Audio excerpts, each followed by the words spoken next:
Good evening. Welcome to the Pearl Report. I'm Diana Lin. Two men now calling the San Francisco Bay Area home are sharing this year's Shaw Prize for Life Science and Medicine. They discovered motor proteins that move around components in our cells. As Chris Lincoln reports, mutations can disturb cell division and are linked to diseases such as Alzheimer's.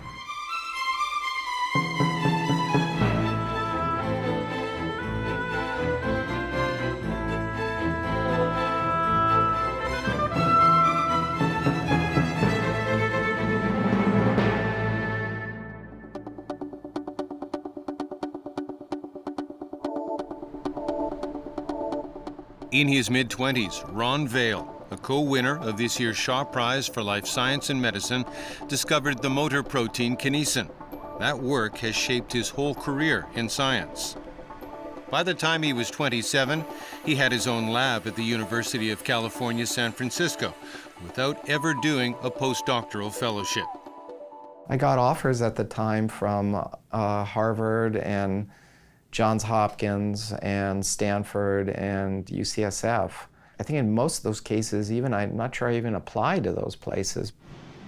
Ron had been a graduate student at Stanford, studying to be a medical doctor and a researcher. This kinesin story developed, I would say, halfway through my training. Kinesin is one of three main motor proteins and the last one discovered. These generate all the motion that is associated with life inside of you. As a neuroscience student, Ron had wondered how it was the components in neurons, or nerve cells, were transported. They are the longest cells in the body. A neuron that may be innervating your toe, for example, the main part of that cell actually starts in your spinal cord. The imagination was, well, maybe there are little motors that are carrying these building blocks up and down that nerve cell. Our first guess was that the motor that was moving things in your muscle was also moving things in the nerve cell. The motor protein responsible for muscle contraction is called myosin. It was the first motor protein discovered. Ron crossed the U.S. to continue research at the Marine Biology Lab in Woods Hole, Massachusetts. The lab there had squid, a useful model organism because it has a giant nerve fiber, or axon. The squid giant axon is actually visible to your eye. You can dissect it out of the squid. And because it's so large, it's just much more easy to study and manipulate than the axon from a mammal. If a car represents a motor protein delivering cargo on a roadway, Ron learned early on that deliveries made in the squid giant axon used a different road than myosin uses. Goods in the squid axon ran on what's called a microtubule track. The second motor protein discovered, called dynein, also uses a microtubule track. Ron then used a microtubule track in experiments where plastic beads played the role of cargo, being transported in the cell. We could get rid of the natural cargo, the cell's natural cargo, and put in a completely artificial cargo, a very small plastic manufactured bead. To make it run, they then added some of the soupy mixture of proteins from the squid axon. There was at least some part of that motor that was floating around in the soup and could attach, luckily, to the plastic bead, thinking it was like a cargo and moving it along these tracks. That was a critical moment that we knew we had something, and more importantly, that we knew we could figure out what the motor was. It was another 2 years before they published the paper saying they could report the partial purification of a new motor protein, kinesin. The main work on kinesin would go on into the 2000s. It turns out there are 45 different kinesins, some of them unrelated to transport within cells. Probably about 15 of them are involved in processes of cell division. Because both the roadways and the motor proteins are involved in the physical separation of the DNA, they have been targets for cancer chemotherapy.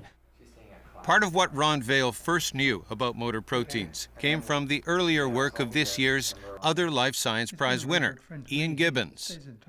When did we first meet? Was it at Hawaii, or did we meet at a conference, or? I don't remember. I mean, I knew about your work already quite, soon after it happened.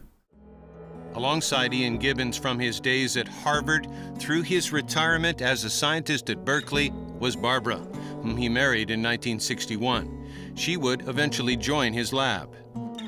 She helped me organize myself, and she helped me organize my science. She helped me keep my writing intelligible to other people. And, kept me stable, I would say. Ian was training grad students as an electron microscopist while pursuing his own work at the same time. In 1959, he started research on the structure of cilia and flagella, like the waving tail on the end of a sperm. What drives it are a package of fibers that run along the length of the tail. And these had only been described the previous 2 or 3 years when I started. Barbara, at the time, was a protein chemist working as a lab technician. She made me realize it would be extremely helpful for me if I could get in to the protein, what was the nature of the proteins in these wonderful structures that I had become interested in. He started experiments on the single-cell tetrahamina, a ciliate common in freshwater ponds. By 1963, he found the structure underlying cilia was a cylindrical cable, a microtubule. Comparatively little was known about them at the time. In this cross-section, there is a pair of filaments in the middle, surrounded by 9 more pairs forming the outer part of the tube. These filaments slide, and Ian had isolated the protein, shown here as dynein arms, that made the sliding possible. I had it in a test tube. I'd go ahead and look at it. And it wasn't completely pure, but it was certainly 80 or 90% pure. When we got it pure enough, we gave it the name of dynein. He had also been working to identify the protein that made up microtubules. Other labs were too. Someone else came along with more courage and gave it the name tubulin. That was Hideo Mori at the University of Tokyo. Ian was hired to work at the University of Hawaii in 1967, where there were more sea urchins, his new model organism, to better understand dynein. Ian had shown through experiments he filmed that it was dynein causing sperm tails to move. I was at the meeting of the cell biology organization when he and Barbara, his wife, gave the presentation where they described the first time that they had removed dynein and lost the motility of flagella, and then put the dynein back and regained the. Dynein needs a chemical fuel called adenosine triphosphate, or ATP, in order to work. And it works even when the heads have been taken off the sperm. At the end of the presentation, after he showed the movie of the sperm tails swimming away, after he added back the ATP, the whole audience leapt to their feet, clapping and yelling and applauding. It was wonderful. It was a scene I'll never forget. It was one of those peak experiences in biology. And there were more experiments filmed showing the movement of microtubules. We were the first to observe that sliding movement, see a pattern of sliding of microtubules. It was a very dramatic film. A graduate student of mine, Keith Summers at Honolulu, had the idea of weakening flagella structure by using a digestive enzyme and then adding ATP. We were able to see the flagella actinine actually tear itself to pieces. And the way it did it was by extending itself out, sliding, one part of it sliding over another part. Ian's work in Hawaii while he and his lab partner wife raised 2 young children remained with the dynein found in flagella, even as dynein was discovered in the cytoplasm of cells, opening up far more research. Dynein was such a large, complicated molecule that it was not possible for us at that stage to handle all the details of such a large molecule. That would have to come later. On the left is dynein, on the right, kinesin. The further work on dynein showed that Dynein and kinesin run on microtubule tracks in the cytoplasm of cells, but in opposite directions. Kinesin from the center of the cell outward and dynein toward the middle. A mutation in dynein can lead to neurodegenerative diseases, including Alzheimer's and Parkinson's. They use it enormously in nerve axons, so all the arms and the legs where you have extended long axons. There's one mutation in dynein that destroys some of its function, and people who suffer that mutation, they have a number of medical problems. One is that they're infertile.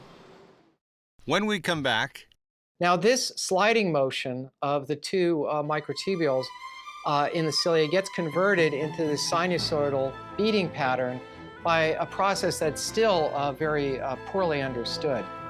Ron Vale, worldwide science educator. Now it's viewed in, over 175 countries around the world. There's actually a really big following in China. Stay with us.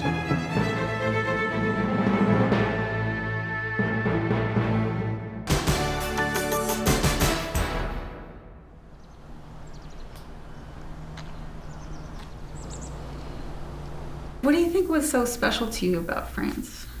Well, I think maybe I always felt freer there. I think I would have liked to have grown up in France in some ways. In 1973, Ian Gibbons and wife Barbara took a break from studying the motor protein dynein at the University of Hawaii's Marine Lab. They went with their children to France on sabbatical. It was a year that left a large impression on all of us as a family because it was such a wonderful year.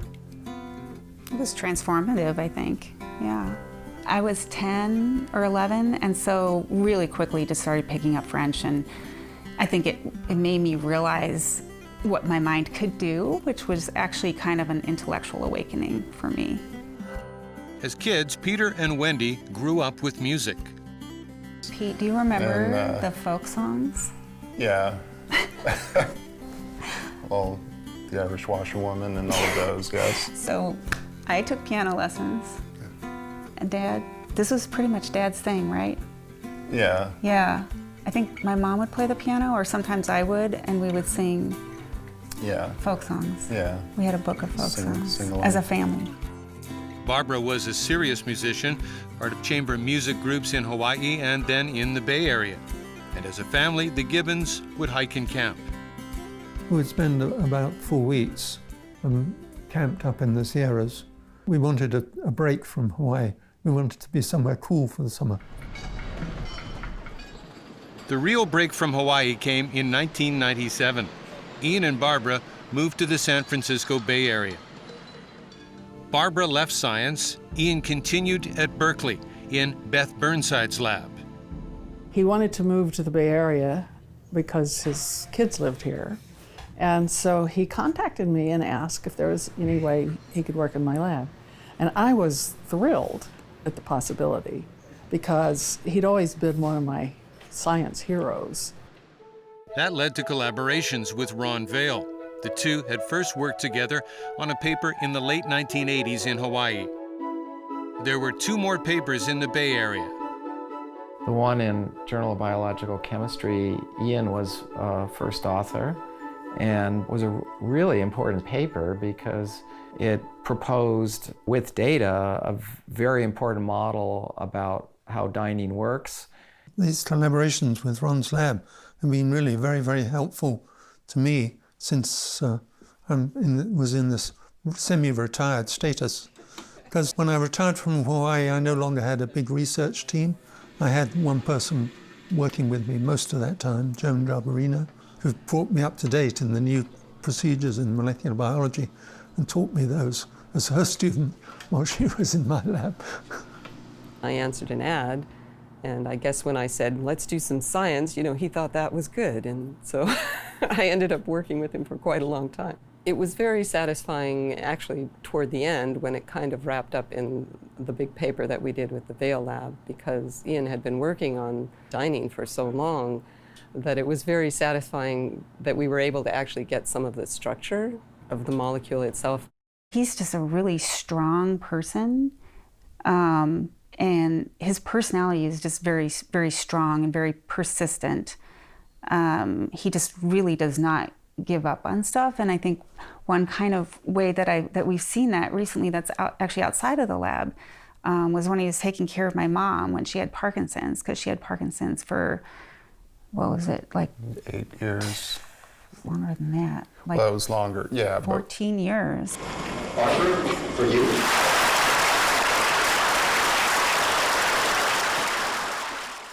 We had 50 years together before she died of Parkinson's.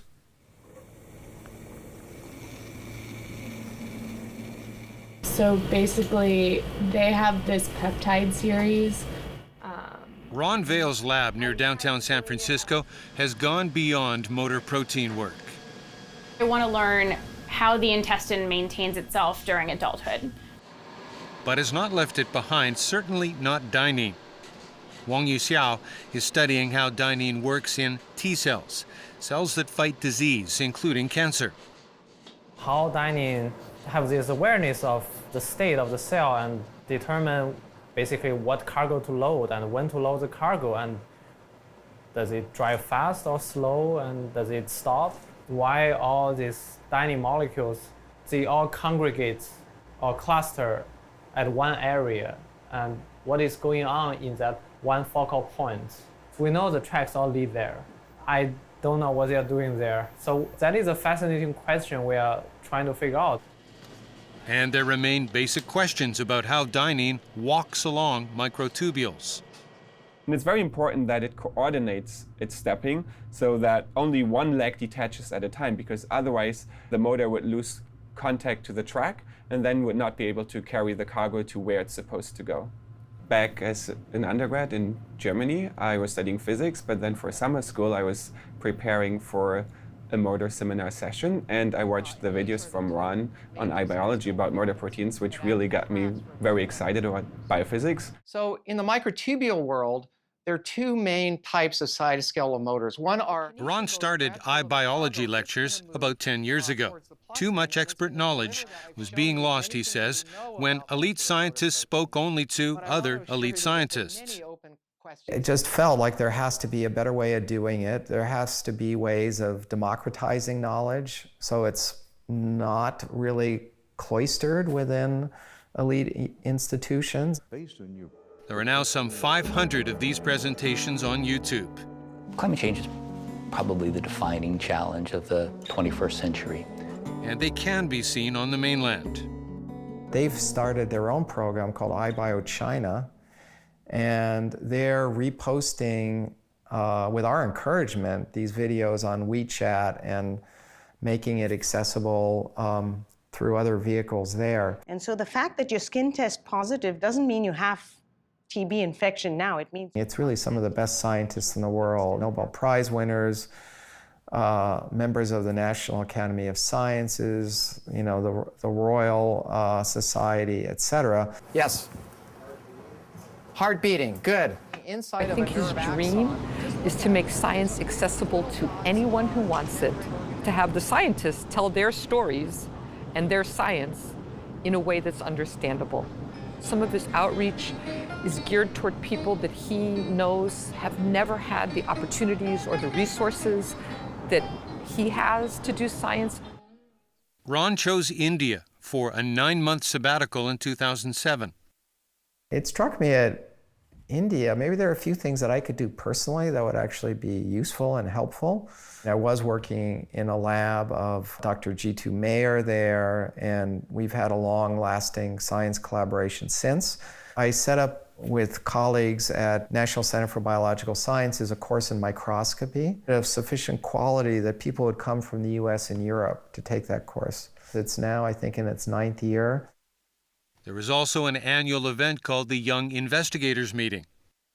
The spirit of this meeting was really to think about the next generation of scientific leaders in India, mainly young scientists. Bring them together for about a 5-day meeting. Also bring Indian postdocs. So these are individuals who've gone through a lot of training and now are poised to start their own independent laboratories. Ron himself had an opportunity early in life to get a flying start at a career in science. He grew up in Hollywood, California. I had a wonderful high school counselor who helped get me into a biology lab when I was in high school. So I worked in a biology lab at UCLA as a high school student, doing my own project, which was amazing. Now he says his time is split between the work in his lab and science education farther afield. There remains time for exercise outside his back door in Marin County. Marin is really one of the most spectacular places in the sense that it has so much beautiful protected wilderness and open space in such close proximity to a major city. I take advantage over the weekend just by hiking, trail running, mountain biking. These are things I like to do for fun, and they're very close when you're living in Marin. And he's close enough to visit old friends. I would just say sharing the Shaw Prize together is really a great culmination of a wonderful friendship for many, many years. The fact that I could, break this news to, my great friend Ian was also made this whole experience very special to me. It's been a wonderful experience. I think I'm very happy certainly to be honoured by the recognition of this prize, and I think it's very appropriate that it's been recognised as the importance of molecular motor proteins and that, in the cell, in so many things that they do in the cell, the many roles they play in the human health and problems of human health.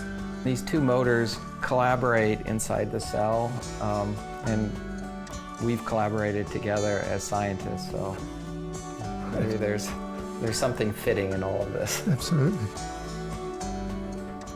Well, thank you for watching our show. It will be re-aired on Monday, Tuesday, and Saturday, as well as online and on mobile apps. Next week, the Shaw Prizes for astronomy and for mathematics. Until then, from the Per Report team, good night, good luck, and good health.